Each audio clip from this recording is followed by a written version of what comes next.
Iskander आगा, क्या तुम मुझे रफ्तार बता सकते हो? 3 मील फी घंटा। जब हमें ये मालूम हो कि सूरज यहाँ से कितना दूर है और हमें अपनी कश्ती की रफ्तार मालूम हो, तो मेरे हिसाब से मुझे लगता है कि हम तकरीबन वहाँ पहुँचने ही वाले हैं।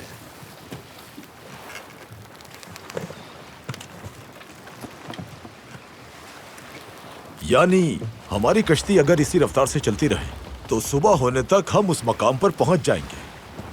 क्या तुम हमें सही मालूमात दे रहे हो या फकत अंदाजा है तुम्हारा? कहीं हमें मुश्किल में मत डाल देना। ये इल्म फल्कियात है मेरे भाई। सूरज और सितारों को देखकर सम्त का अंदाजा लगाने का इल्म होता है ये। शुक्र है उस रब का कि उसने मुझे ये इल्म हासिल करने की तौफीक दी। हाँ, सुबह होने से पहले हम वहां पहुंच जाए तो बहुत अच्छा है। सब लोग अपनी तलवारें और हथियार तैयार कर लें। ठीक है बाबा उरुज।